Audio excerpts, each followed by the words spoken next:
ជំរាបសួរបងប្អូនទាំងអស់គ្នាសូមស្វាគមន៍មកកាន់ប្រព័ន្ធគ្រប់គ្រងគណនេយ្យ SQL ERP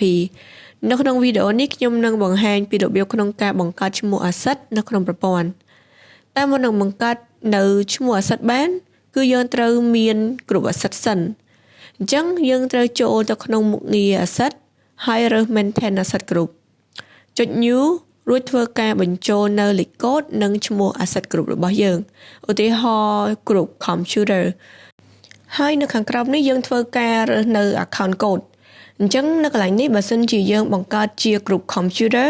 យើងត្រូវរើស fixed asset ជា computer ដូចគ្នាហើយចំពោះ accumulate depreciation យើងយក accumulate depreciation computer ចំពោះ depreciation យើងរើសយក depreciation of fixed asset disposal gain យក gain on disposal of fixed asset និង disposal loss យក loss on disposal of fixed asset បន្ទាប់មកធ្វើការចុច save អញ្ចឹងបន្ទាប់ពីយើងបង្កើតនៅគ្រប់ asset រួចអស់ហើយយើងធ្វើការបង្កើតនៅឈ្មោះ asset នីមួយៗម្ដងដោយចូលទៅកាន់ maintain asset item ចុច new បន្ទាប់មកដាក់នៅលេខកូដ asset ឈ្មោះ asset ហើយនឹងរើសនៅ asset group កន្លែងនេះវិញសម្រាប់ដាក់នៅថ្ងៃដែលយើងទិញ asset ចូល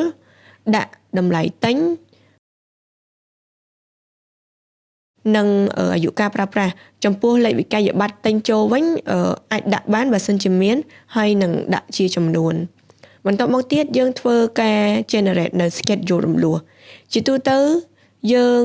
រំលោះប្រចាំខែអញ្ចឹងកន្លែងនេះយើងត្រូវរើស monthly រួចចុច generate អញ្ចឹង system នឹងធ្វើការ generate នៅ schedule សម្រាប់រំលោះដោយបង្ហាញថាតើយើងត្រូវរំលោះមួយខែប៉ុន្មានទៅ asset នឹងអស់តម្លៃអញ្ចឹងបន្ទាប់ពីយើងធ្វើការ set នៅ